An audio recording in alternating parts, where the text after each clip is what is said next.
Welcome to the Global Speaker Advantage, the #1 podcast where your voice goes beyond borders. Hosted by Oliver Sham, international speaker and coach, this show is for speakers ready to grow influence, land paid gigs, and make a global impact. Tune in every Tuesday and Friday weekly for insights, interviews, and strategies to help you thrive on the world stage. Let's go global.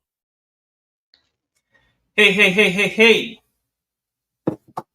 Welcome to the Global Speakers Advantage podcast. I'm super excited, duper excited this particular season and in this particular episode 29. And I'm here with the one and only Dr. Javnyuy Joybert. And how are you doing today, my brother? Doing good, Oliver. Thank you so much. I was trying to share the links on my other platforms. So thank you for having me. And it's so good. We finally having this conversation after so many months of talking about it and procrastinating or not procrastinating, but just getting too busy and the scheduling becoming difficult. But here we are to have this very important conversation. Thank you so much for putting this together. Thank you for creating this platform that, a lot of people can pass through and be able to communicate their value and their giftings to the rest of humanity. Thank you. So good to be here. Amazing, Dr. Javnyuy Joybert. You have not just been a friend, but you are a brother, a dear one for the matter. We have been together in this journey, right? From the hills of Bamenda to the plains of Yaoundé and Douala and to United States of America. And just before we dive deeper, Dr. Javnyuy Joybert is a powerhouse of wisdom, knowledge, and intelligence.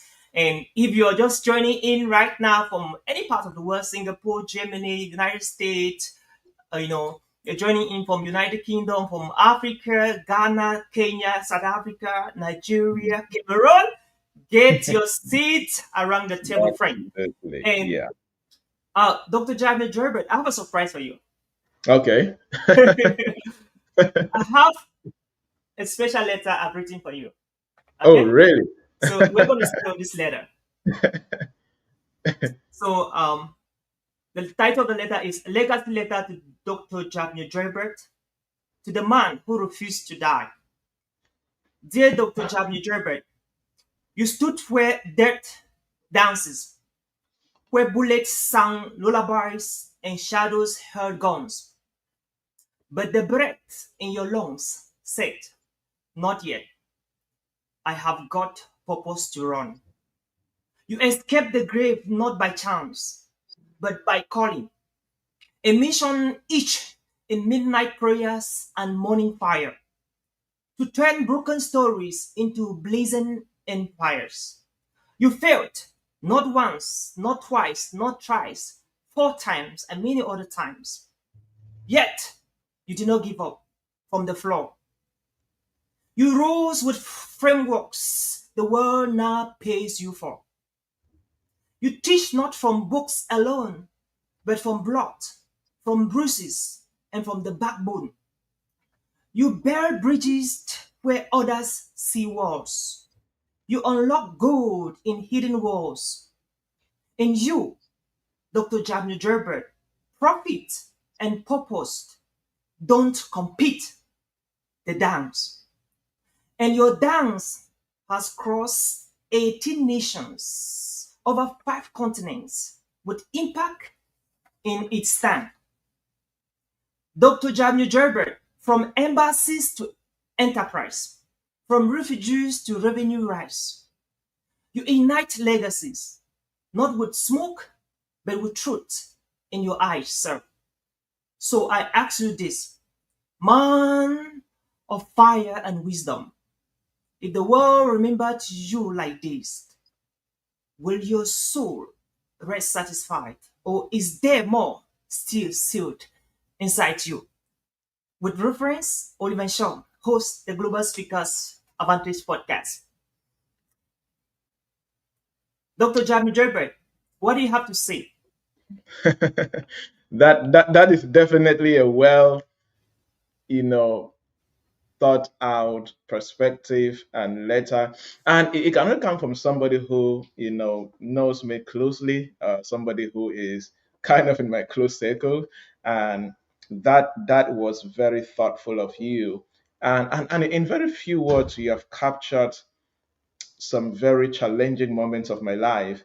And some people may just hear words, but those words are deeper than what they sound. But that means a lot. Thank you so much for that, thoughtful um, gesture, and for just communicating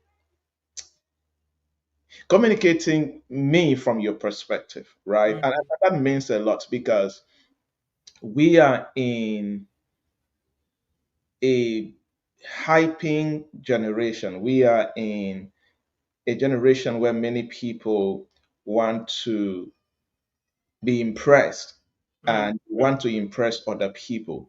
mm, And it gets rare when somebody can be able to communicate or talk about you, not just from what they saw mm, online, but from what they have seen about you, right? mm, You have come to my house in Kumbu at a time mm, where I was living in a house that was not well built because that was a house I could afford at the time, right? mm, So you know me beyond online, so that's why I'm trying to say that it is something that it is beyond just because see, there are people that celebrate you because of mm, what they see online, right? mm, And many a times people translate online influence or online popularity as if it is the same, you know, lifestyle offline, right? So thank you so much for putting that.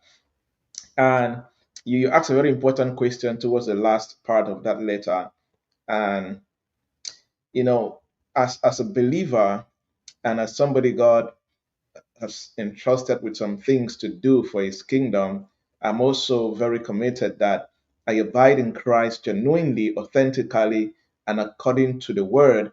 And when it is all said and done, I mm. can proudly say that I ran the race very well, and the Father welcomes me and say, "Well done, my good and faithful servant." So that is the ultimate level of of the game that we are playing at. We are playing with eternity in mind. We are playing with the creator in mind. We are not just living our own lives. We are living a blueprint. I always say that every believer in the marketplace needs to understand their prophetic destiny, right? So I am not just living, but I want to be sure that I am aligning with the prophetic destiny that God ordained for me before He created the entire world, right? So Mm. yeah, so that to answer the question towards the last part of your letter, that is what I would say. Thank you so much. Amazing, amazing, brother. So if you have to write one line in this letter, what would that be? Mm. One line, I think the one line that is missing a bit is just for fun is many of the times that we spent together and we were very close enough where we could meet often was when we were both still single, right? Yep. So so if I was supposed to add a line to that letter, I think it will talk about me as a father and a husband, right? But Mm. so, but maybe another time when we Mm. sit again together, we'll share our experiences of, getting, getting married.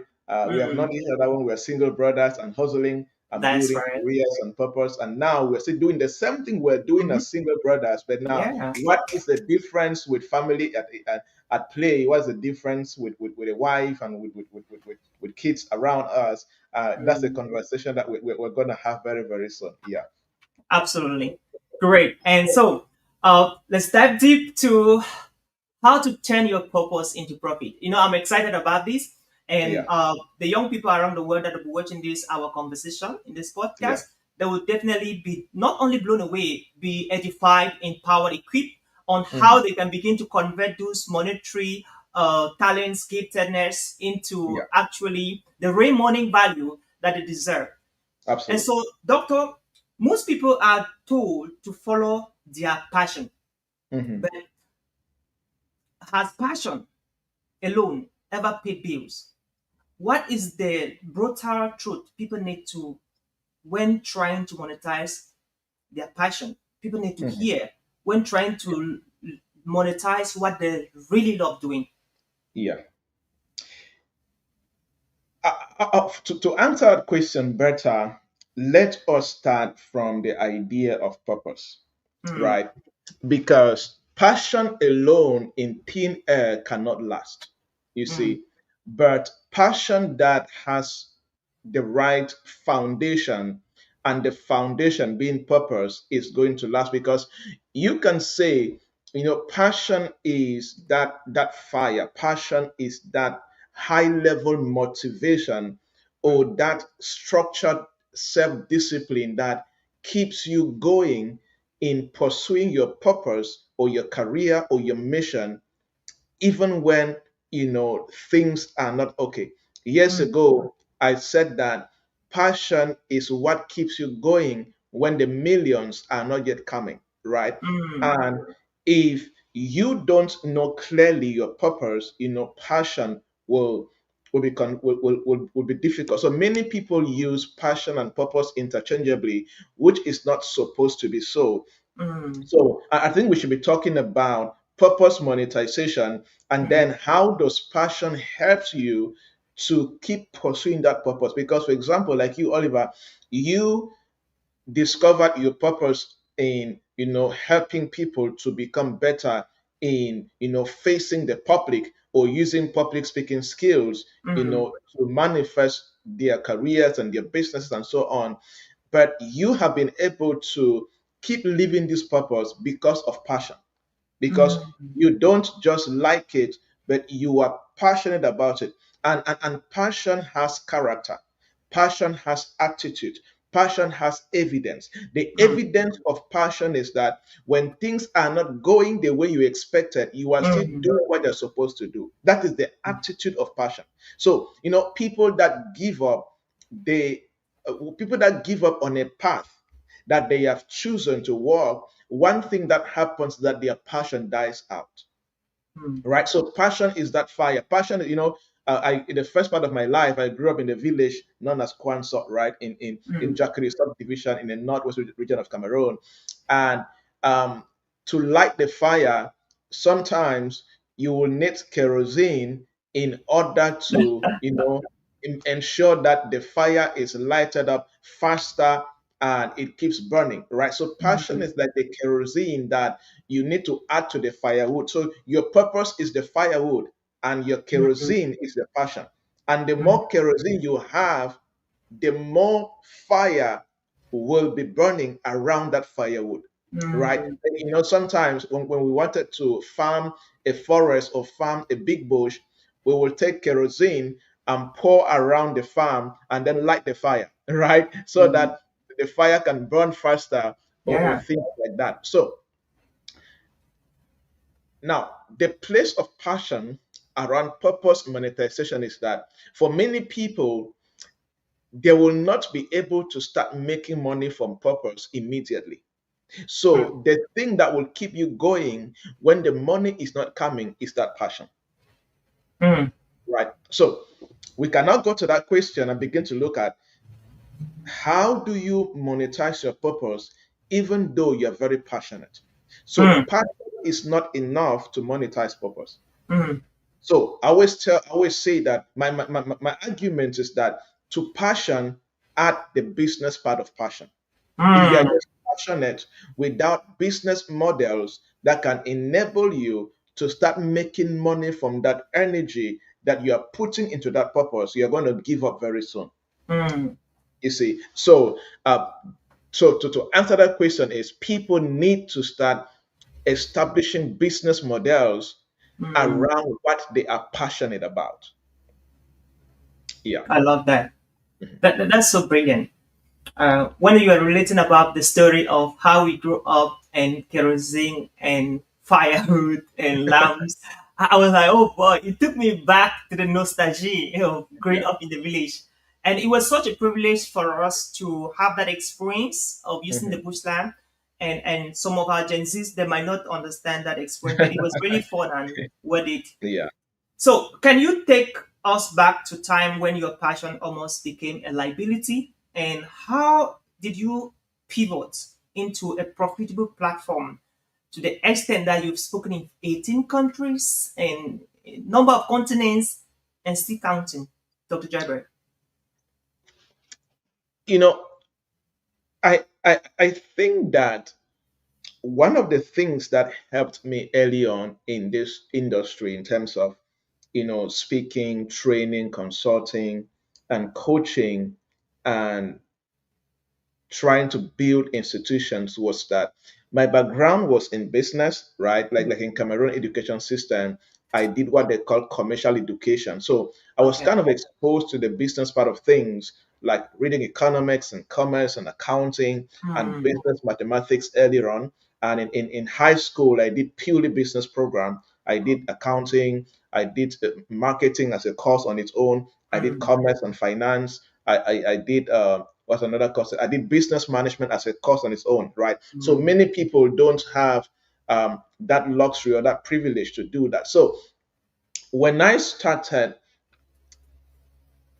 this idea that I want to build, you know, I want to build a career in speaking and training and consulting, it it kind of gave me the right perspective to look at things from a different angle than many people will do, right? Hmm. But that does not mean that when I started, everything was perfect, right? I faced my own share of difficulties. I remember resigning from a microfinance to to pursue full time, this training stuff and this speaking and consulting stuff, and Hmm. establishing my first institution, which was a center to provide training and employability skills and Yeah. enterprise development to different Hmm. young people in the community, and then it scaled across other African countries. Hmm. So, but that background enabled me to always find out what is the business aspect of this, because my background enabled me to understand that if I don't establish a system that can create cash flow, this project will not be able to be sustainable, Hmm. right? And Hmm. because most people don't have this understanding, they start many things from the place of excitement. But Yeah. due to my accounting background, where Hmm. I can easily begin to think in terms of cash flow and things Hmm. like that. When I'm starting, I'm looking at, okay, will this thing be cash flow sustainable in Hmm. 6 months or 1 year from now? So that gave me that overall perspective. But again, like I always say, when I started this passion or this desire to train other people, trust me, in 2010, 11, and so on, I did not know that there was something, there was a career known as being a professional speaker. I did Hmm. not know about corporate training. I stumbled on these things, right? Hmm. Because in Kumbu at the time, I just saw that there was a gap. I saw that young people were not employable, and I Hmm. had passion to teach. You see now, so I started with just a concept. I'm going to teach other young people. I did not know that um, Yeah. you can become a professional speaker. I did not Hmm. know that because in Kumbu at the time, I had not been very exposed, right? I was not traveling to big cities for holidays and things like that, right? Hmm. So I was not exposed at that level, but I just knew that I had to teach other people. I had to train other people, especially around employability skills. Hmm. So and that's the beauty of starting things. That's the Yeah. beauty of creating things, because you get to learn a lot in the process of whatever that you are building, you Hmm. see. So in the process of doing that, I did learn a lot, and it enabled me to start establishing structures and systems and trying things here and there, and being able to, you know to monetize or to Hmm. make money out of what just started as a genuine purpose and desire to help other young people in Kumbu at the time to become more employable, as far as the marketplace is concerned. Yeah. Hmm. That's amazing. Um, Let me just before I say this, I want to say, hey, if you're watching us from any part of the world, let us know on the comment section, on the platform where you're watching it. Let us know if you're watching us from Georgia. Let us know from Texas. Let us know from Minneapolis. Let us know from Florida. Let us know from Cameroon. Let us know South Africa, Kenya, Nigeria, Ghana. Let us know, dear friend. From Sierra Leone. Let us know. And what is your nugget? What are you catching so far in this conversation?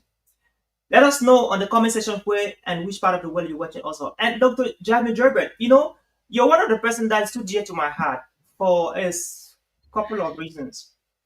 I remember in 2005, 2015, we met, somewhere and have some conversations. Mhm. And in 2010, 11, 12, 15, and all of that, I was really nailing it so well in my motivational speaking. By then, I was branding myself as a motivational speaker.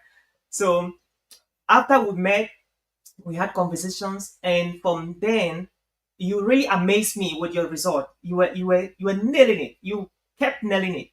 And in 2018, I was sitting in the chair in an office space somewhere in Cameroon. I was actually employed by a health organization. And I watched how you were jumping from Yaoundé to Douala to Kenya to Ghana to Nigeria, speaking in platforms. And,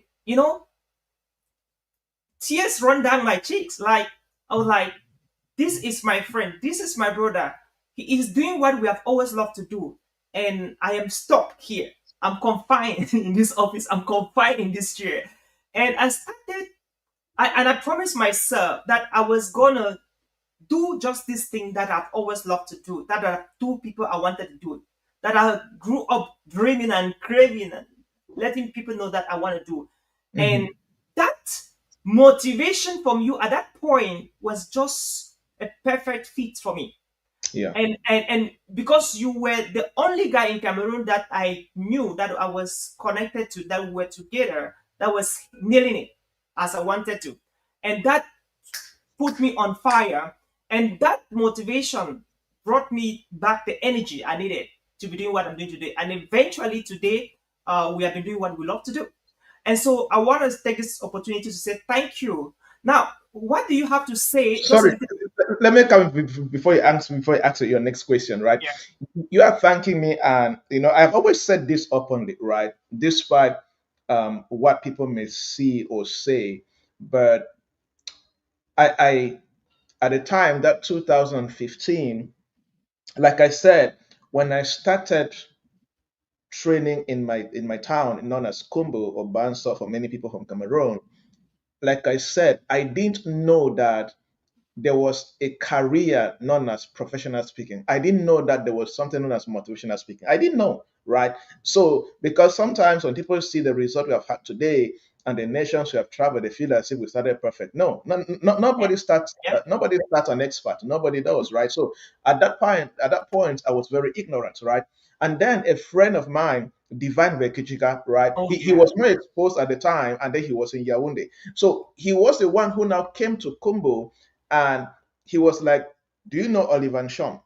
Because he saw me doing something in a small semi-urban town that you are do, and and you are the person that he knew that was doing it in bigger cities. Let me say so, right?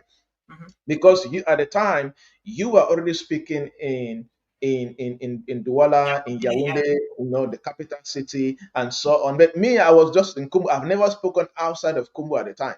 At that Mm, time, they say, right? So it was like him saying, "Oh, you see what it was like divine saying."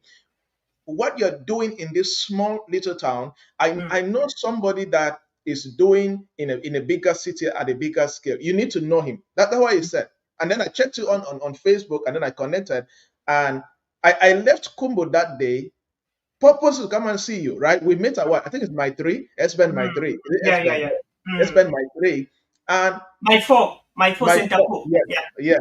And the car, I stopped there, met Mm, you, left from there, and went back to Kumbu. I didn't come to do two things in Bamenda. I came to see you. Why? Because you are the person that I said, okay, so it's like there's somebody who's already doing something that I'm trying to do, mm, and I don't have right that proper perspective yet at the mm, time, right? So it is also right, thanks to you, that you gave me that perspective. You are already living it at some level, at your level, and of course in a bigger city or in a bigger scale. And I think at that time, 2015, I had never been to Douala. You see, Mm. the first time I went to Douala, I was flying out of the country. That's the Mm. funny thing, right? Wow. So, That's amazing, bro. right. So that is also the power of, how do I say, the power of role models, power Mm. of mentors, the power of partners, of friends, Mm. and so on. Because like the Bible says we prophesy in part and we know in part, right? There is nobody who knows everything. Mm. And if you are not humble enough, or if you don't have that intellectual humility Mm. to just learn and to ask questions, or to just see somebody living what you desire to live, and you get close to the person and ask questions, you're going to miss out on a lot of things, right? Mm. So it is very, very important to do that, because eh, whether I like it or not, it gave me hope, Mm. right? Being able to travel 20 plus countries, 5 continents, stand on big stages, big companies that you can Yeah. imagine. Yeah. And trust me, I know what it means to make good money just speaking, right? Yeah. I've been paid well to speak, right? Mhm. So, but that role that you play was, and I'm happy that God gave me that idea, that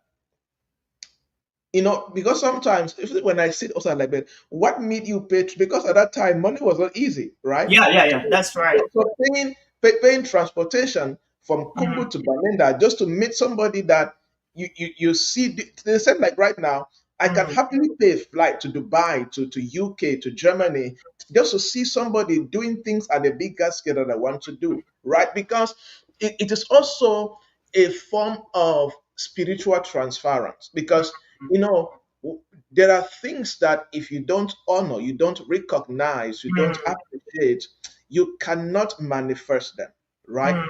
And that honor, that recognition, that appreciation Mm. of what other people have been able to build and achieve, it plays a bigger role in your own manifestation, and of course what you're doing. So thank you for that, and you welcome me so warmly. We have never met before. We just spoke online. That was the first time. But you were, what if you were an arrogant guy?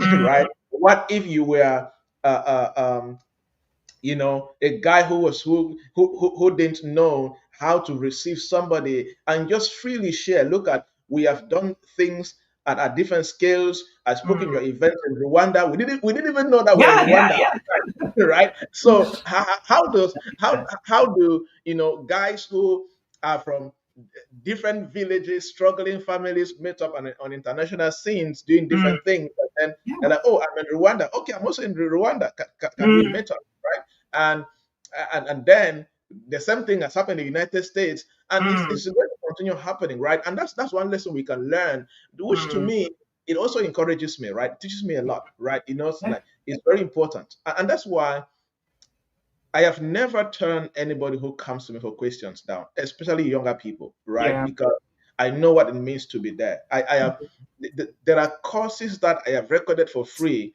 Just Mm. when any young person reached out to me, I just send it to them. Go and follow these courses. If you practice what I've said here, you are going to succeed at what you're doing. It's Because amazing. we must be willing to freely give out, because in one way or the other, we are here because of the help and the support of Yeah. people at different phases in life. So yeah, so thank you so much, because that Amazing. must be said, right? Because very many people sometimes when they see me, because by God's grace, I did crazy things in the Cameroon speaking landscape and Africa that very, very few people can be able to do, right? That's right. And so when people see what I've done, or they read my track record, they feel as if this guy started perfect. No, no, I Mhm. did not, right? I messed up many times, right? Yeah.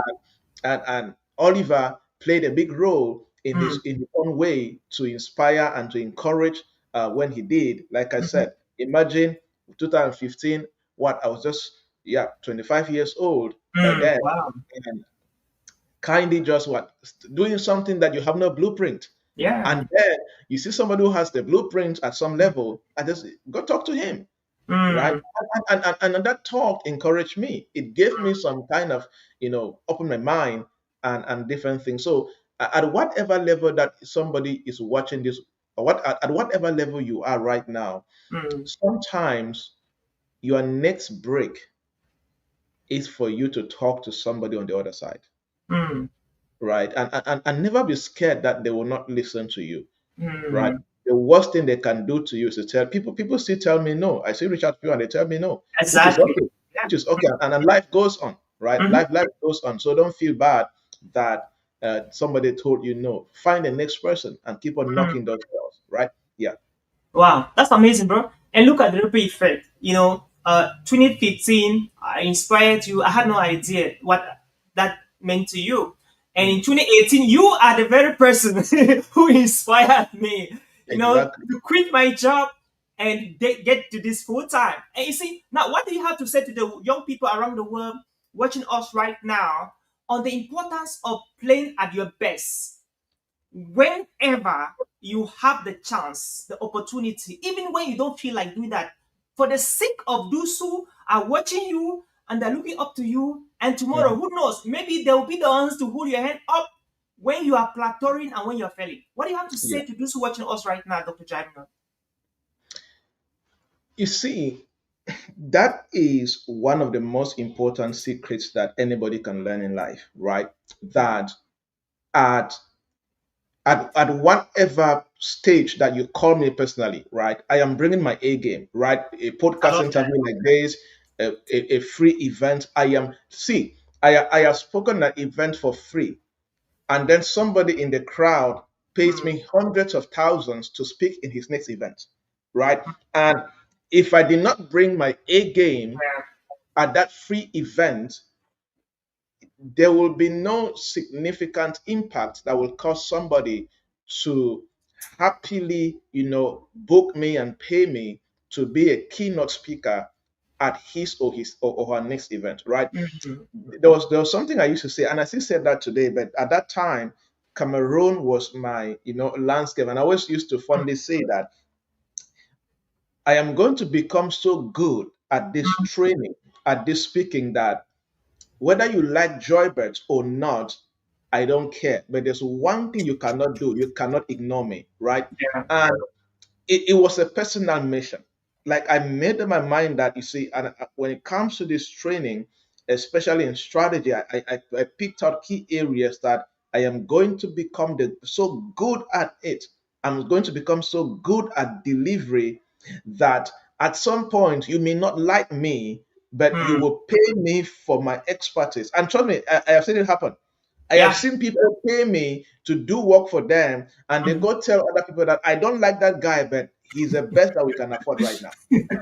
Right? So, which is fine. And that's Amazing. life, right? Mhm. Because one thing I love about having excellent value and excellent skill set is that anybody can, anybody, whether they like you or hate you see, like for example, let me give a typical example where some people are going to complain that I cannot eat in a, for example, let me talk about poor religious tolerance around the world, right?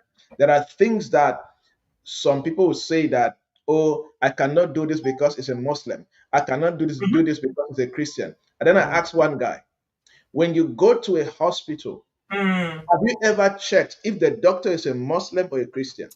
mm, I bet you, many of you listening to me, you have never asked that question right. because you were in pain. There was something you needed done, and you did not care the religious background of that person. All you needed was excellent delivery of value. Mm, And that's how we are supposed to be thinking as professionals in our different industries. You see, it's very important. So, at whatever level you find yourself, mm, bring your A game.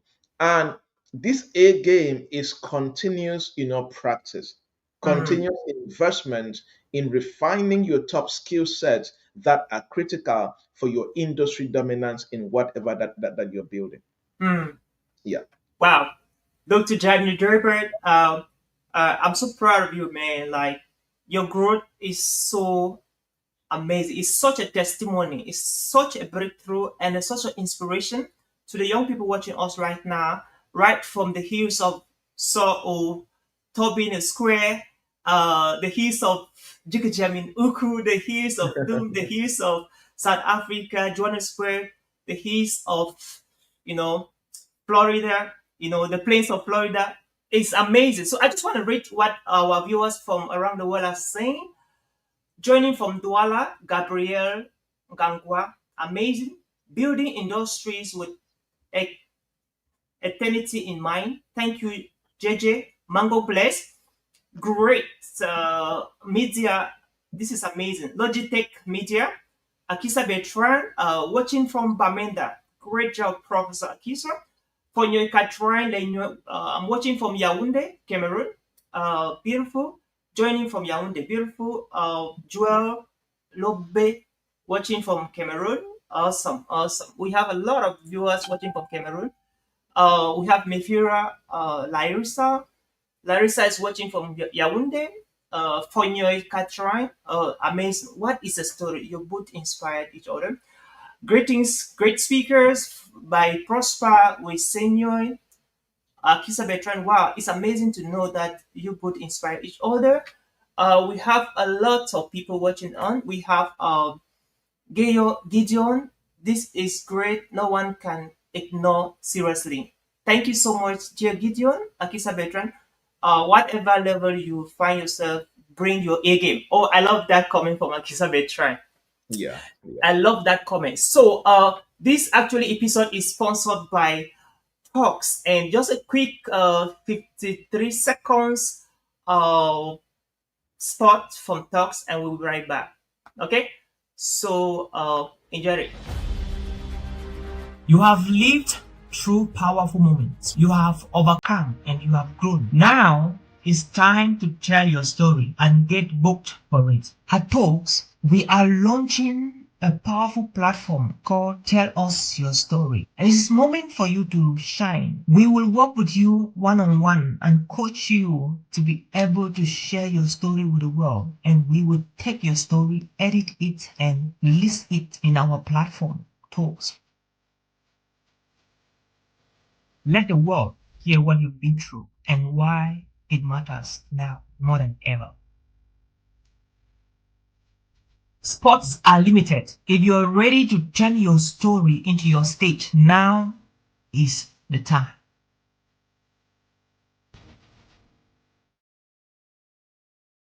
Thank you so much for that wonderful advert from our sponsor Talks.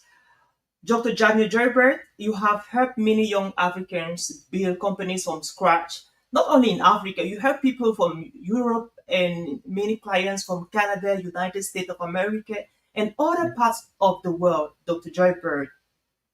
And one thing that really stood out is that you have a mindset of building, of setting new platforms and building space. What is a popular mindset or cultural belief that is actually killing the ability of these young people you work with to profit from their passion, be it in Africa or be it in Europe or in America? What is that mindset of unlimited belief that keeps them away or derail them from profiting from their passion, even from the onset, before you step in, within the time you step in, and after you step in? That is a very robust question to answer, and it actually depends a lot on where the person is and the challenges that people in Africa face when it comes to starting stuffs and the limitations that hinders people in more advanced countries, especially in North America and Central Europe. Um, I mean, it's kind of different. For example, sometimes in the African setting, many people don't, they have never seen themselves as creators, right? Mhm. They have never seen themselves as manufacturers or producers. And so the mindset to create is not there. The mindset to build is not there. Mm. And when that mindset is not there, the wisdom and the understanding to build and to establish is actually absent. You see, because when you have the mindset of a creator, you are going to go a step further to start thinking, how do I create? And how mm, do I establish systems around what I am creating? Now, mm, when you come to North America, because it's a functional system and is you can almost always get a job, right? So the the system that guarantees that you're going to get a job uh, easily makes people to be comfortable mm, with 9 to 5, right? mm, It clouds them from tapping into their giftings and into their purpose to mm, create something that can take them a step further. For mm. some people, it is the fear of starting. They are just totally afraid to start at all. And many a times it is lack of proper orientation. So people have different challenges or different roadblocks in their mindset that seriously limit them from Mm, actually, entering their creator mode. mm, And that kind of limits them from a lot of impact and influence. You see, there is a dimension of impact and influence that you will hardly ever enter if you are not a creator. Because, and let me clear this, you can be a creator and be a worker. You mm. see, we're in a Okay. dispensation where that is not possible. 50 Mm, years ago, 100 years ago, the level of civilization at the time did not permit people to do that. But now yeah. there are people that are running amazing podcasts that they have created and they are Mm, full-time employees, right? mm, So they are able to operate from that creator mode, but yet they are still full-time employees. So we're in a generation where anybody can literally be a creator, you yeah. see, but due to certain beliefs and cultural, you know, upbringings or even societal stereotypes, many Mm, people are not yet, entering that creator mode. Like I always fondly say, creation did not end in the book of Genesis. God mm, just decided to systemize creation. God mm, decided to extend creation. God decided to be a leader because a good leader raises other leaders. So God yeah. said, you know what? Instead of me continuously creating, Mm, let me raise somebody who can become the creator and continue to create while I rest. mm, Right? So in the Garden of Eden, laptop was not there, but laptop was in the ground, right? mm, So God, in the Bible says that God breathed into us. So He mm, breathed into us His likeness and His image, and part of that likeness and His image is to be able to create. You see, every human being has the capacity to create. mm, Everybody under the sound of my voice right now, you have the capacity to create. You do. But the problem is, many people have not tapped into that capacity and they are not enhancing it. And they have not discovered in what path of life, in what industry are they supposed to express their creation abilities? There mm, is somebody that, when it comes to the agricultural sector, my goodness, they can create and recreate and continue creating.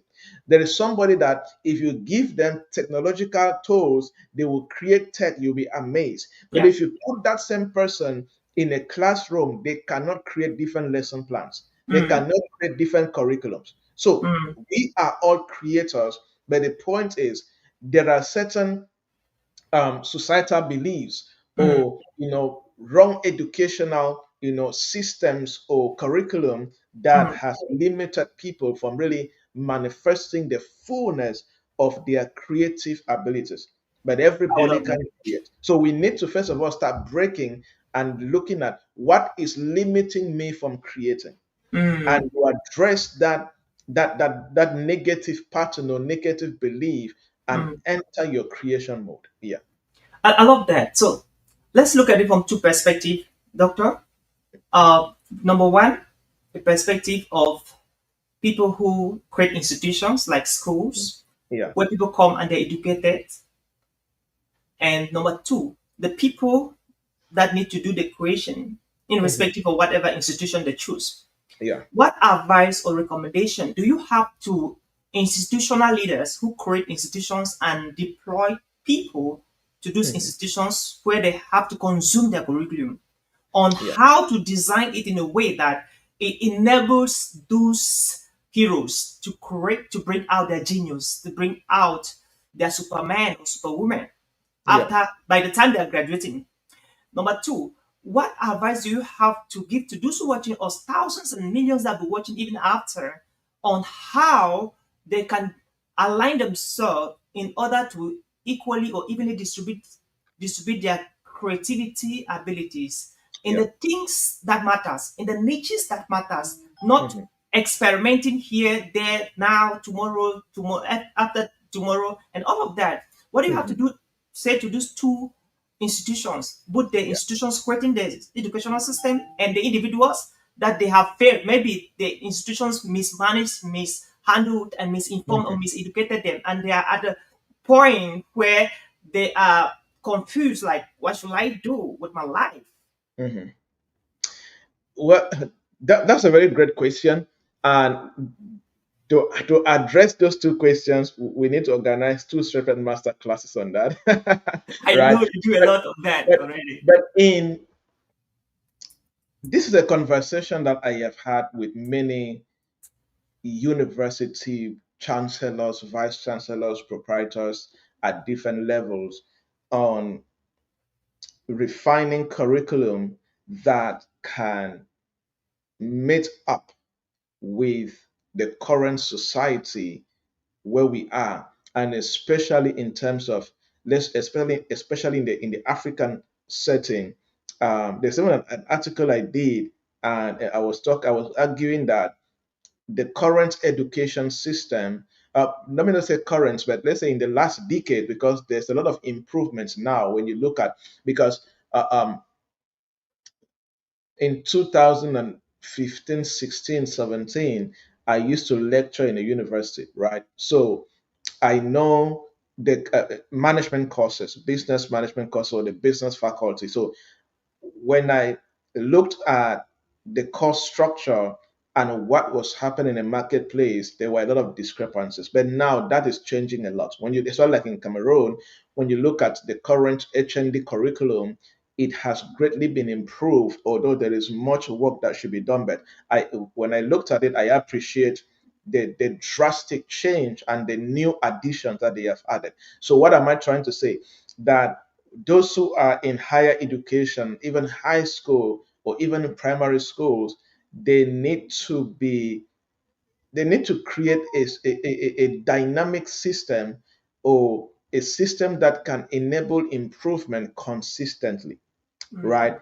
And meet with the current needs, and let the education be structured in a way that let it be project based, right? Let's say, for example, um, when there's a course like, let's say, history, right? mm, We all did history in secondary school.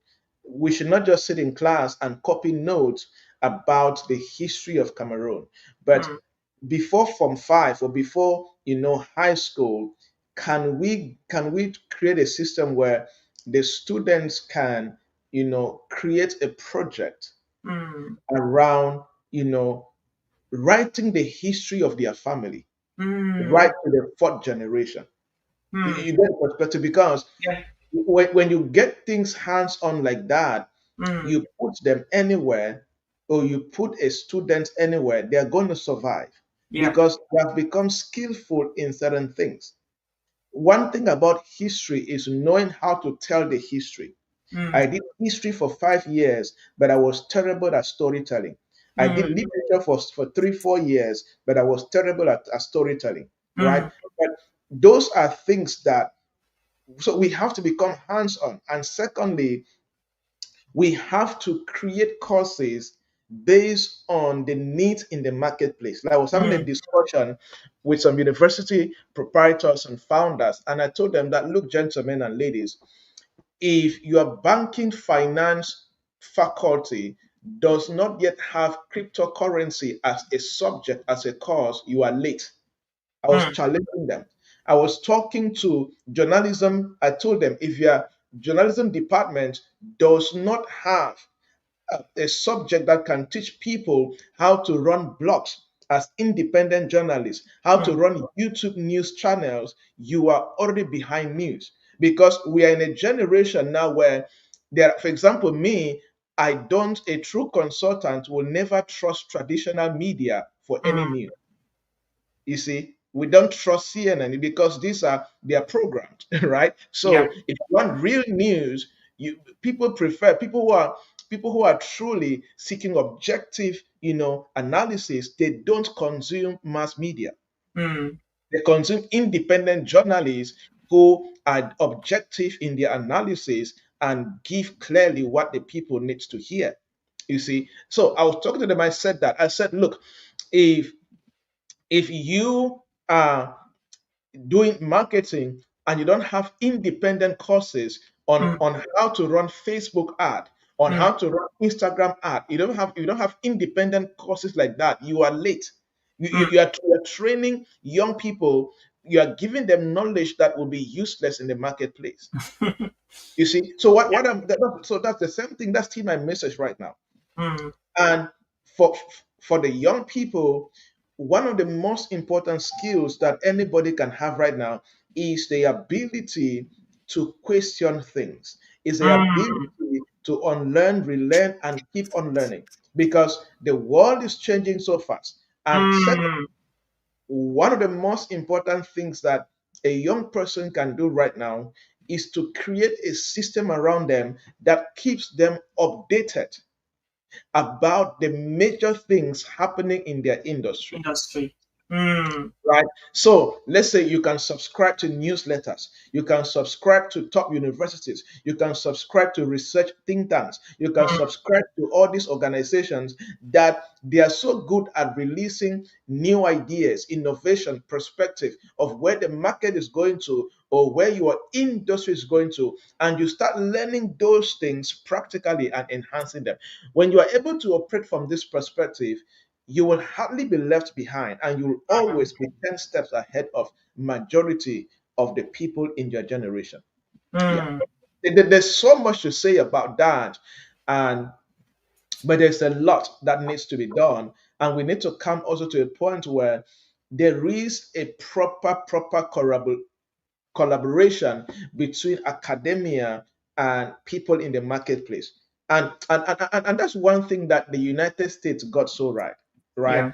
Like, for example, there are many courses across universities in the United States that they must be taken by somebody who is in the field. Mm, I yeah. know many universities that, like, for example, I did a program in Clark Atlanta University that the people that were teaching us innovation and things like that, they were people that are either working at the time in IBM, in Google, in things like that. So when you Mm, go to Harvard, Stanford, Yale, yeah. Northwestern, you go to Chicago, you go to different universities, you will see some core programs that are not taught by professors, typical professors. They are Mm, taught by even people that don't have MBA, but they are in the field. mm, There are programs in politics that there are senators who go and teach those programs. There mm. are Congress people that go teach those programs. There are That's fantastic. current administration directors that go teach those programs. Why? Mm, Because they want to ensure that there's a strong relationship between academia and of course what is happening in the market real time, right? So mm, we need to be able to start merging those together. So our universities in Africa, they must be comfortable at finding a structure, a system that can enable that collaboration between academia and of mm. course what is happening in the marketplace. Yeah. Thank you so much, man. That was so insightful and that was deep. And I really want to take this opportunity to appreciate some universities in Africa. I know a couple of them in Cameroon, like the Baptist Higher Institute of Professional Studies Hmm. and the Yaoundé International Business School, Yeah. and many others who are disrupting the game. Like recently, I had a call from the Baptist Higher Institute of Professional Studies to Hmm. lecture public speaking last year, I think somewhere early this year. And Hmm. that was after advocating for so many years the importance of having public speaking as a curriculum, like you're saying, Absolutely. in the classroom. Absolutely. Yeah. Dr. Hilga and her team, they reached out to me like, hey, we'd love you to come and lecture undergraduate students on public speaking. And it was a Yeah. game changer who also attended my course. Like, it was Yeah. this Oh game yes. changer and Oh amazing. And Yaoundé International Business School is doing pretty good. They invite experts every year to yeah. come in Oh and yeah. Hmm. doctor and build some brain cells in the minds of their new students, like old Hmm. students. And that's amazing. That's game changing, bro. Yeah. So, what Yeah. do you have to say to those universities who are still behind and they still want to be disruptive, but they are not doing what disruptors are doing?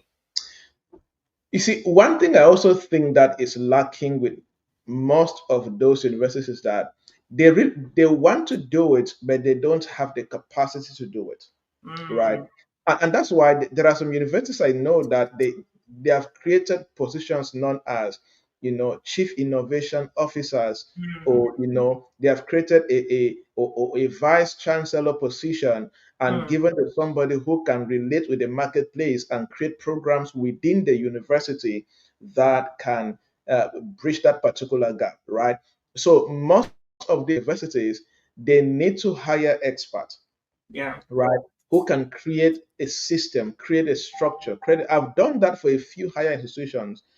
Some of them have not implemented because some of them too they don't want to invest money in doing that. But here's the fact: I was talking to a university founder and I said, look, there are things if you don't start doing now, you can have the best buildings, but I guarantee you in 5 years, students will not come to a university Mm, because you will not have the things that will enable those students to even desire to come, mm, right? So most of these institutions, they may need to start hiring experts, and their job will be to create programs that can enable that high level transition and collaboration with the marketplace.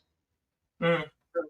I Because love that. because if you desire without competence to execute your desire, it's not going to help you in any way. The desire will just end up as frustration, right? Mm, So there needs to be that strong relationship between that desire that they have as leaders of those universities, and let them also check, do we have the internal competence to do that? If they don't have the internal competence, they can either hire it or they can pay consultants like me to design for them, train mm. somebody internally to run it for them. I've done that already, right? So Great. it is something that it's not a see what we're talking about, Oliver, is not a nice to have. It's a must have for any Absolutely. higher institution. It's a must have because where the world is going to, it is inevitable. Mhm. So it's either they have it or they don't have it and then regret later. Yeah. And that's it. And so, Dr. Joybert, we are living in a content era right now as we Yeah. talk, where Mm. an average human being is good at least in something, and they create content about that thing Yeah. they are good at. Mhm. Mhm. So, what's the difference between passion in content and positioning in content? Let me just start by saying that the people that will win are people who have mastered how to merge the two. Your ability to integrate passion and positioning will Mm, set you apart because passion enables you to bring some creativity and not to copy and paste, right? mm, And when you bring in creativity that is fueled by your passion, you can stand out. However, if you are just passionate and you don't have positioning skills or you don't understand the the business part of positioning, you can be passionate and you have no voice. You mm, can be passionate and you're broke. You can mm, be passionate with no brand. So positioning enables that to your passion there is a brand, mm, and to your brand you have a business model to mm, make money from that particular brand, right? So, same as you can see people that have mastered the game of positioning, but they have not found their passion, mm, right? So, you need to come to a place where you integrate the two. However, let me also add a very important tip here that at some point, I always advise people that at some point, when you start making some money, or if you have the money, just go ahead and get the expert who can sort out your positioning. Because positioning is more of technical skills, right? So you can get somebody who is good at social media management. You can mhm, get somebody who is good at branding, mhm, creating branding assets. You can get somebody who understands algorithms and things like that. And mm, when you merge those kind of technical skills with your passion, you will mm, literally be on fire when it comes to content creation, right? mm, So we should be in a place where we are managing or we are integrating the two simultaneously. So for most solo people, or for most people who are kind of one man army, mm, or one man, business, they mm, need to make sure that they learn the two, right? How do you ensure that your mm, passion is having the right, positioning around that passion, mm. as what, so that you are not just passionate and on fire for nothing, but there's a system that can even enable you to make some money from your passion and be able to do the two. And you don't become, you don't position yourself overnight. Mm, It is it's a continuous journey. Till today, 15 years after, I am still positioning. yeah. Everybody's still Mhm, positioning, right? mhm, Social media is changing every day. yeah. Algorithms are changing every day, right? Mhm, So we need to keep on learning. But I always tell people that if you have the money, or you start mm. making the money, get some expert who understand some key things around positioning and begin to pay them, and you're going to scale a lot and produce great results from that purpose that you're passionate about. Yeah. Great job.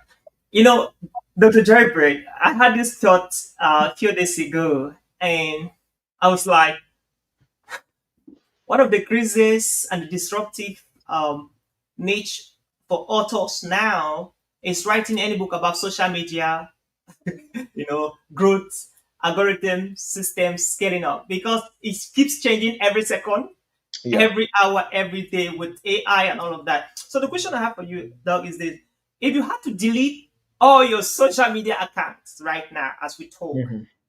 and start it over from zero, Mhm. what are you gonna do to convert your passion to profit within 30 days? Well, within 30 days, that within 30 days you can lay the foundation, right? Except for somebody who has a very, very big name, right? Like artists, football stars and all of that. But in the education sector, or in a very professional setting, 30 Mhm, days is good enough for you to lay the foundation. Sometimes monetizing will be a bit tricky, mhm, but it is still possible, right? mhm, However, if I'm starting from scratch today, what I will do is that I will first of all ensure that I have a good profile, mm, right? Very important. Have a good profile, because trying to be visible mm, with a bad profile on mm, Facebook, on LinkedIn, mm, is already going to slow you down, because the algorithm is designed to favor the settings of your profile, mm, right? So I will do that. Secondly, I will try to gain attention with people that already know me by sending the right friend requests and connections and all of that mm, first. Then my next action will be create quality content. Why? Because content in this generation is what enables you to go through a four-step process. Because for somebody to pay you, they need to know you, like you, trust you, then they pay you, right? mm, mm, So quality content, or creating proper content around your area of expertise, or mm, what you're positioning around, will enable people to start knowing you, to start liking you, and to mm, start trusting you. Then they mm, can pay you. Then, so establishing a content plan or calendar that will enable me to know exactly what I'm going to share for the next 30 days is mm. very important, because there's no human being that just wakes up and likes to pay you money when they cannot trust you that you can deliver, right? And creating quality content and sharing it consistently begins to position you in the minds of people, begin to drive that perception that, hey, this lady or this guy, the way they talk, the way they present what they're talking about, they sound like somebody I can trust to solve my problem, and I can happily pay to get things done. So I think that if anybody can do these four things the right way and consistently, they are going to be able to start recording proper results, in their life. This is even something I did, right? I was off social media for 1 year exactly, Oh right? wow, that's what So, was mind blowing, man. so when I came back, trust me, the algorithms were not in my favor, right? Mm. And many people forgot about me, right? So, Oh my because gosh. and that is Mhm. that's one thing with social media, right? Mm. When you are not showing up consistently, people forget about you, Yeah, and that's right. they follow other creators, right? Mm. So when I came back, I just had to make sure that my profiles were good, and I just had a clear content agenda. Mm. Just consistently show up. And as I kept on showing up, the attention started coming back. And Mm. of course, the inquiries and the clients and all of that started Mm. coming back, right? So it is one thing that if you're going to make money from Mm. social media, one thing that you cannot you cannot play around with is your ability to create content that makes sense, especially not just empty content, but content that communicates what you're trying to build or the expertise you're trying to market. I love that. Yeah. So, being somebody that's very personal and relate with you, I have with confidence that the absence of 1 year on social media uh, retreat was worth the impact it plays on your social media platforms. And I Yeah. know maybe I may be wrong. Maybe what do you have to say about that? Because I have many of them watching right now. So was the absence of 1 year retreat, was your 1 year retreat of social media platforms worth, the negative impact that almost happened on your social media platforms? Definitely. I will do it over and over again, I right? love Over and that. over again. Great. Because when you do that, it gives you time to create what people can consume, right? I love So that. it was definitely worth it. And that is something I always keep doing a lot, more often, taking time away from Yeah, the noise and all of that in order to create, refine, correct, and much more. Yeah. I love that. Dr. Mhm. Joybert, you're one of the most smartest and the most intelligent young African. Cameroon is so honored to have you. You're such a blessing to the young people as they are watching right now and those who will be watching after.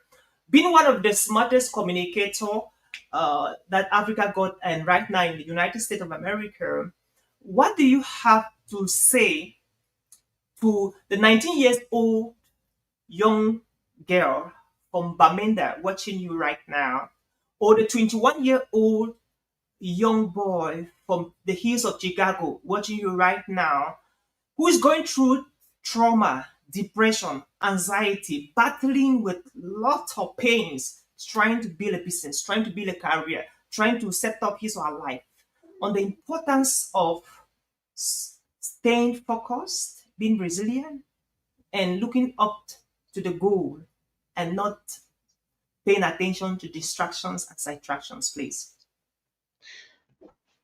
You know, for you to focus, for you to be resilient, for you to combat distractions, there is you must have found something that is more profound and more powerful than distractions, than your ability not to focus, right? So Mm, for any young person, one of the best things you can find I always say that before you clock 25, and that's one thing that to me I stumbled on it, right? I did not know that's what I was doing. But one of the best things that happened to me was that I I found what I was supposed to do kind of very early on. I Mm. just knew that God gave me a teaching gift. God gave me a Yeah, teaching grace and anointing that we're called in the church space. that's right. So I always say that anybody between the age before you clock 25, and nothing wrong if you have crossed 25, but one of the best gifts you can give yourself before your 25th birthday, I always talk about three things. Mm. Number one, find your purpose, Mm. right? Because focus becomes easy Mm. when you know what you're focusing on. You cannot That's focus on thin air, right? Resilience becomes easy when you know what you're pursuing in life. You know right. your life mission, right? Mm. Mm.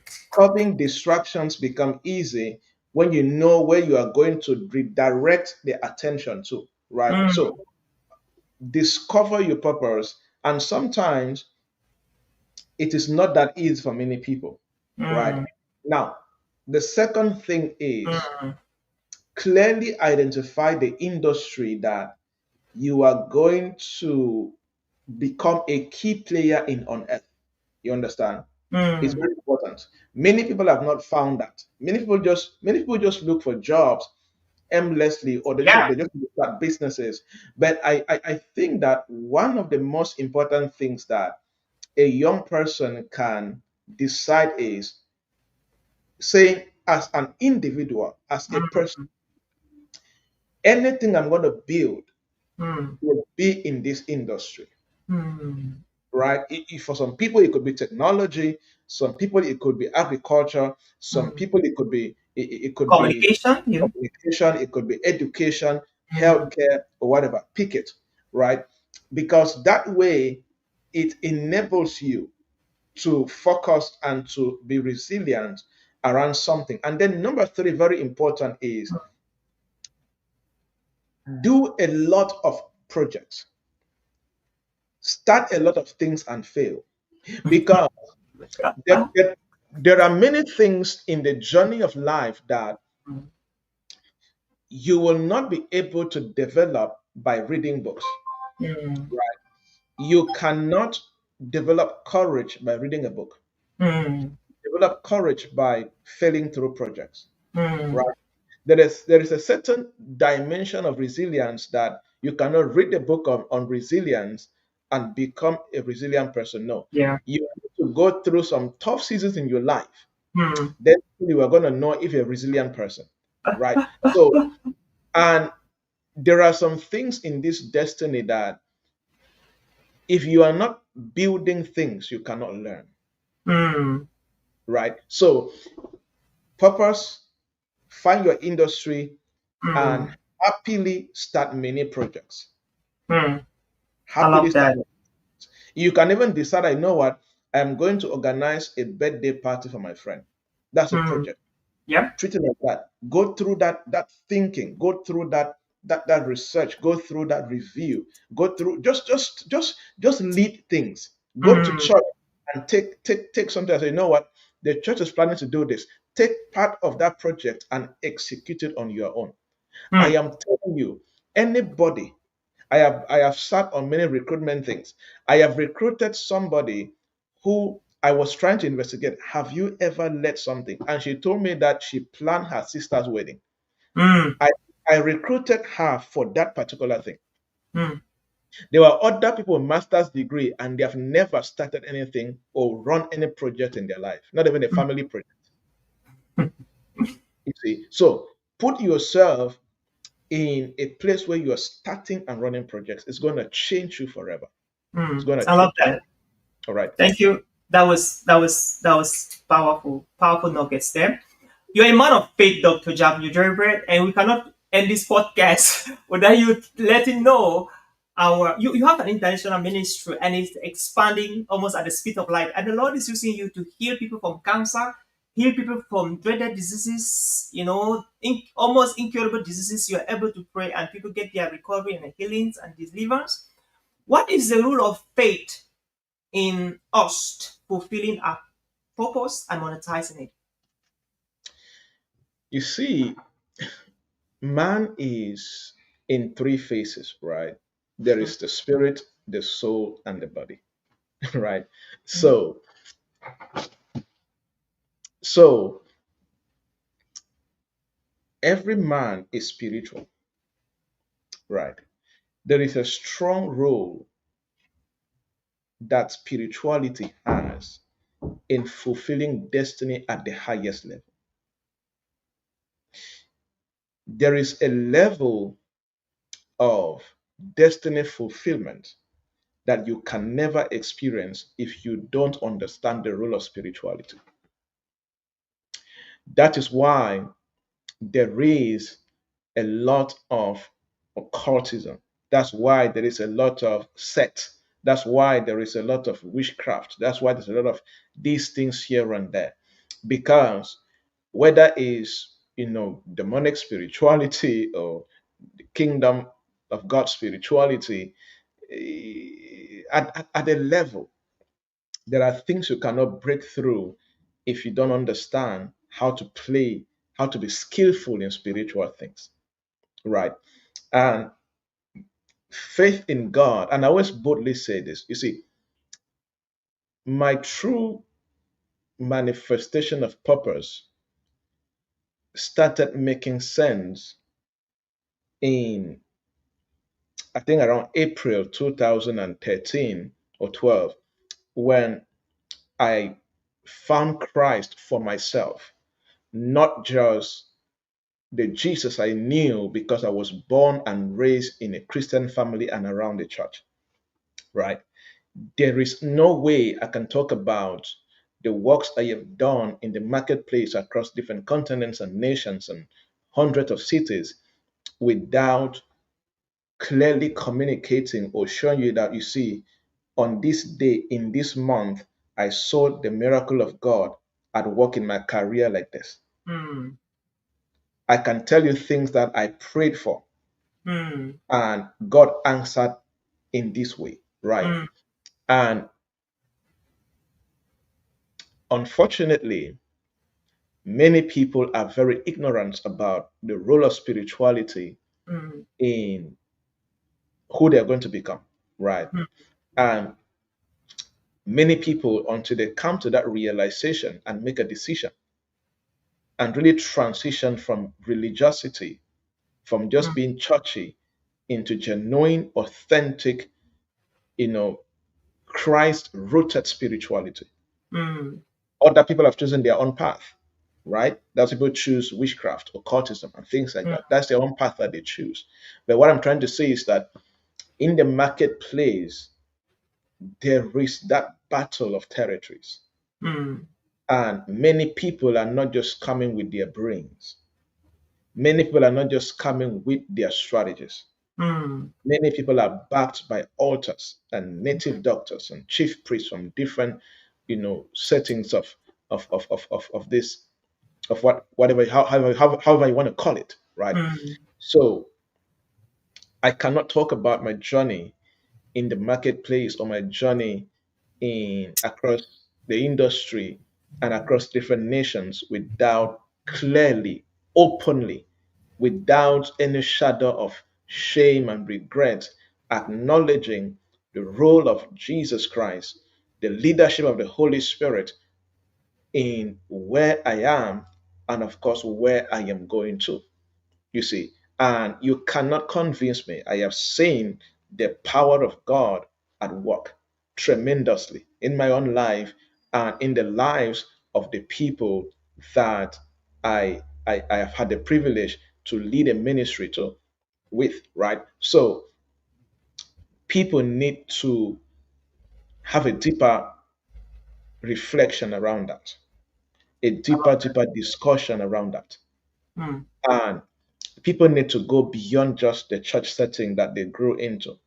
They need to find God for themselves. mm, They need to sit down and really get their Bible and study for themselves and ask God to properly reveal Himself to them. Mm, You see, when the ministry I lead, known as Professionals and Entrepreneurs Fellowship mm, International, the mission is to show people that path where they can begin to merge their faith and their careers and their faith and their businesses. And we have seen tremendous testimonies and the move of God in a mighty way. We have entrepreneurs who fast and pray, who do all night in their businesses today with tremendous results, and the proof that truly the power of God moves in careers and businesses, right? mm, And if you have not found Christ for yourself, trust me, there's something you're missing out in destiny. mm. It's not a church cliche, it's not a religious cliche, it is the fact of life.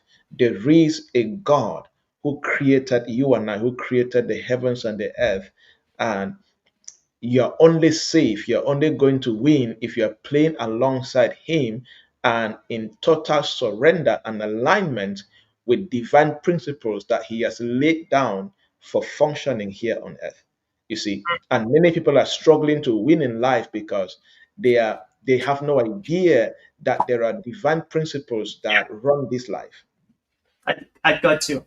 right? So, yeah. I love that. And that explains the reason why a young man from Bur in So Okumbu, who had little or no hope, eventually became a speaker in United States and speaking around the world in over 21 countries like you. And that's explained why a young boy from Northwest region, myself from Hui Division, who could eventually speaking to over 16 countries and doing amazing stuff. And I think is on the principle that God orchestrates our path. It is Mhm. on the philosophy that we succumb our path to Him, and the Yeah. Holy Spirit led us to be doing what we're doing. And to the person watching right now, if you want to get uh, how you can proceed with upscaling your spirituality, having personal relationship with Jesus, we call our Savior. Please, I will recommend highly you reach out to Dr. Javnyuy Joybert even before we end this conversation. And now, Dr. Javnyuy Joybert, just some quick questions for you. You just have to answer them quick, surprise questions to you. Which is your favorite book ever read? Apart from the Bible, most of my strategies in business are actually, if you've gone through any of my frameworks and you're somebody who spends time in the scriptures, you will know you can literally begin to pinpoint that this sounds like the Bible, right? But apart from the Bible, I've read several books, several good books. Trust me, every book I read it's always like this is so good, right? Mm, Trust me, sometimes it's difficult to pinpoint mm, which is my favorite book because I how do I put this? mm, Because I approach every book. See, when you yeah. have intellectual humility and recognize that we know in part, every Mm, book will be a favorite book. Why? mm, Because every writer will always communicate something you have never known. yeah. You see, because if people read books the right way, trust me, they will not have things like favorite books. Trust me. Mm. I love Because that when perspective. you're reading a book, you want to pick there is the mind of the author you want to pick out Mm, and add to your existing body of knowledge mm, to see results you have not seen before. mm, Right? Like the book I'm reading right now, John D. Rockefeller's Letters to His Son, right? One of the first billionaires in the world ever. wow. Powerful book, right? So I'm reading that book right now. I'm like, this is the best book ever. And that's how Mm. I said with the last book, right? So, so they're just great books here, and we just need to read them and of course consume them. Yeah, it's difficult for me to say. Yeah, bro. Your beautiful wife, Sylvia Javnyuy, who is her best friend apart from you? Her name and which country she is right now? Well, her best friend in Noella. Her best friends. She's in the United States. They were actually, um, I, I think they were high school They were in high school together. They were in university together. They have been best friends before I met her. I think they have been best friends, and they're Wow. still best friends. But so I think last what 15 years so Mhm. far they have been best friends since I knew her. I think so. So Amazing. So, best advice your mom ever gave you? God and school. My Wow. mom had always emphasized that, you see, one of the best gifts my mom gave me was to make sure that I was rooted in God. Mm, Although I was stubborn at first, but she never gave up, right? So she kept on insisting that without God I can do nothing, right? And she also emphasized that, you see, in my family as a whole, for both of my uncles and aunties, my mom, I'm the first person that had a master's degree. mm, Right. wow. So it's and that was a result of my mom. Mm, Because many people don't know that at the beginning I didn't like school. That means I hated school so much that I was always the worst performing student, both in primary school and secondary school. mm, That's how much I hated school. So it affected my performance in school. I was always the what, like we say in class, the last student. Throughout primary school, I was always the last student. mm, I didn't like reading. I didn't like book, right? So, but she never gave up. She always emphasized God and education. God and education. Yeah. mm. I love that. Our stories are almost similar, bro. So, and what was the worst mistake you ever do on the stage? Where was the event you messed up? Like, I read your post on Facebook and to the other day, you were dreaming out of the stage. When was your worst mistake ever as a speaker on the stage? I'm happy that that event happened when I was still in Kumbu, and I was still in my small scale village or so. It happened in Kumbu, and I did not at that time. I did not master how to merge having, you know, let's say a book I'm going to use as my guideline or outline, and then having some key points that I'm going to depend on using offhand or off heart, right? So Mm. um, I, I think the mistake was that I did not train. I did not. It's not. I don't think I can say it's a mistake. It's just that I was still being trained. Oh, I guess you. Yeah. And lastly, that's so exciting to know. What are some key tools that you cannot travel for a speaking gig without having on your toolbox? Sorry. The tools you cannot travel for any speaking gigs without having on your toolbox. Well, I would say my laptop. I trust my laptop more. Mhm. I will.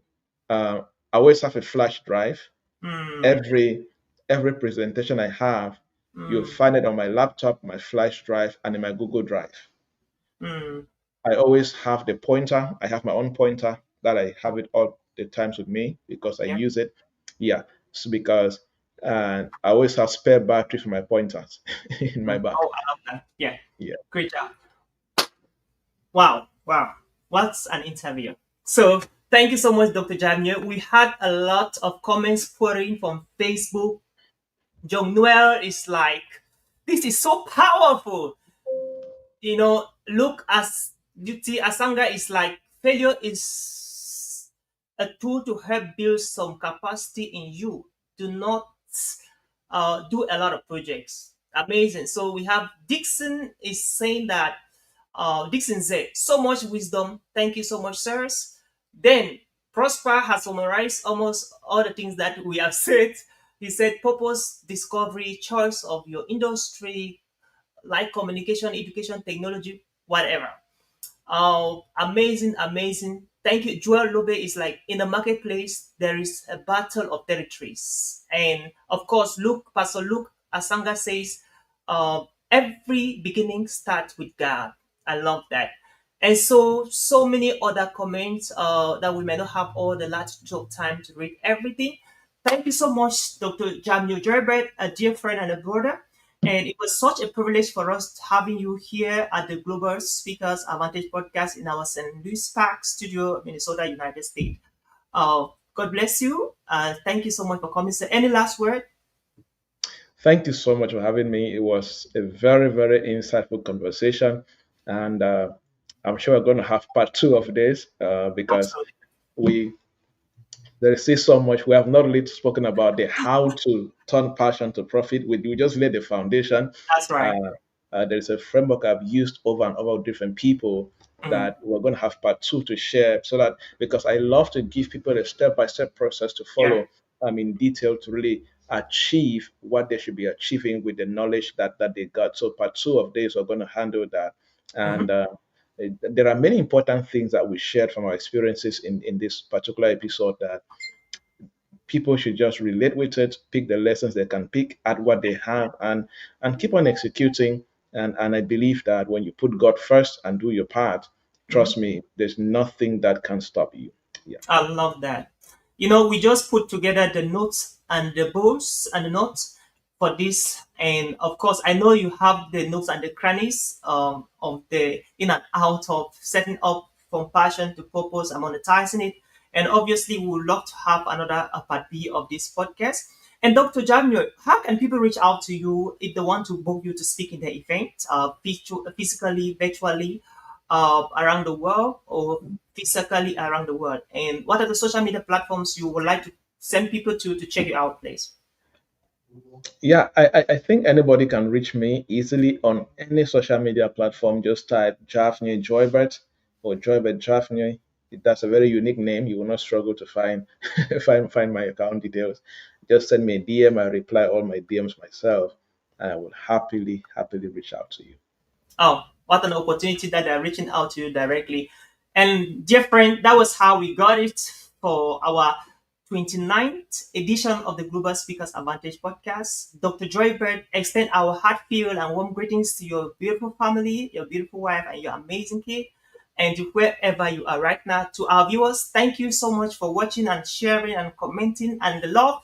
We love you. Remain blessed. We're looking forward to have Dr. Javnyuy Joybert for the second part of this edition of this conversation that would be of a rich blessing to you. And until we meet again, we want to give a high shout and special thanks to Talks for sponsoring this particular edition. Of course, it's of the Talks company.